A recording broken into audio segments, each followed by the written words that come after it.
पेरियार ने हिंदू धर्म में पसरे ब्राह्मणवाद का कड़ा विरोध किया। उन्होंने तर्कवाद, विज्ञान, आत्मसम्मान, समानता और महिला अधिकार पर खास जोर दिया। वो ब्राह्मणों की बनाई जाति प्रथा के घोर विरोधी थे। उन्होंने न केवल धर्म ग्रंथों को जलाया बल्कि रावण को अपना नायक भी माना।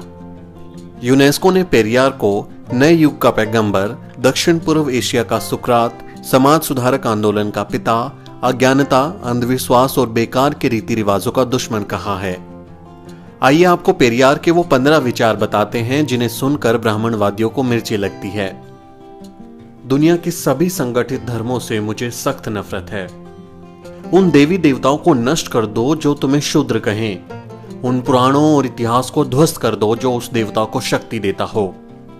शास्त्र, पुराण और उनमें दर्ज देवी देवताओं में मेरी कोई आस्था नहीं है, क्योंकि वो सारे के सारे दोषी हैं। मैं जनता से उन्हें जलाने और नष्ट करने की अपील करता हूं। मैंने सब कुछ किया। मैंने सभी ब्राह्मण देवी देवताओं की मूर्तियां तोड़ डाली, तस्वीरें भी जला दी। लेकिन अगर फिर भी मेरी सभाओं में मेरे भाषण सुनने के लिए हजारों लोग इकट्ठा होते हैं तो ये साफ है कि स्वाभिमान और बुद्धि का अनुभव होना जनता में जागृति का संदेश है। ब्राह्मण हमें अंधविश्वासी बनाने के लिए तैयार करता है। वो खुद आरामदायक जीवन जी रहा है लेकिन तुम्हें अछूत कहकर निंदा करता है।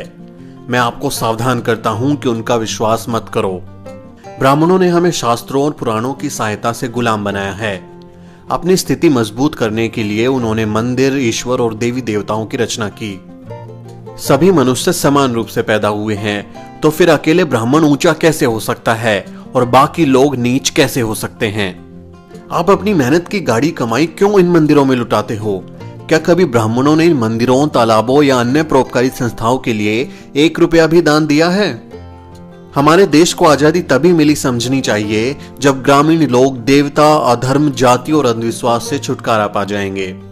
आज विदेशी लोग दूसरे ग्रहों पर संदेश और अंतरिक्ष यान भेज रहे हैं और हम ब्राह्मणों द्वारा श्राद्ध में परलोक में बसे अपने पूर्वजों को चावल और खीर भेज रहे हैं। क्या ये बुद्धिमानी है?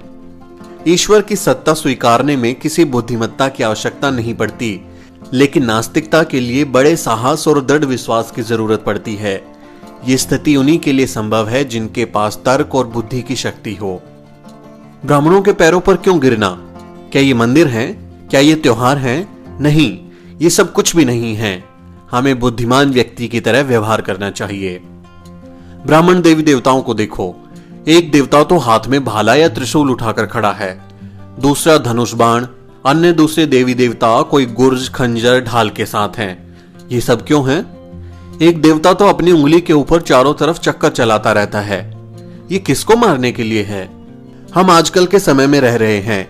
क्या ये वर्तमान समय इन देवी देवताओं के लिए सही नहीं है? क्या वे अपने आप को आधुनिक हथियारों से लैस करने और धनुष बाण की जगह मशीन गन या बंदूक धारण क्यों नहीं करते? रथ को छोड़कर क्या कृष्ण टैंक पर सवार नहीं हो सकते? मैं पूछता हूं कि जनता इस परमाणु युग में इन देवी देवताओं के ऊपर विश्वास करते हुए क्यों नहीं शर्माती? द्रविड़ कड़गम आंदोलन का क्या मतलब है? इसका केवल एक ही निशाना है कि इस आर्य ब्राह्मणवादी और वर्ण व्यवस्था का अंत कर देना, जिसके कारण समाज ऊंच और नीच जातियों में बांटा गया है। द्रविड़ कड़गम आंदोलन उन सभी शास्त्रों, पुराणों और देवी देवताओं में आस्था नहीं रखता जो वर्ण तथा जाति व्यवस्था को जैसे का तैसा बनाए रखे हैं। पेरियार साहब की ये बातें सुनकर ब्राह्मणवादी जल भुन जाते हैं। पेरियार के इन महान विचारों को अपने साथियों के साथ साझा करें। बहुजन समाज से जुड़ी हर खबर जानने के लिए सब्सक्राइब करें द शूद्र और बेल आइकन दबाना ना भूलें।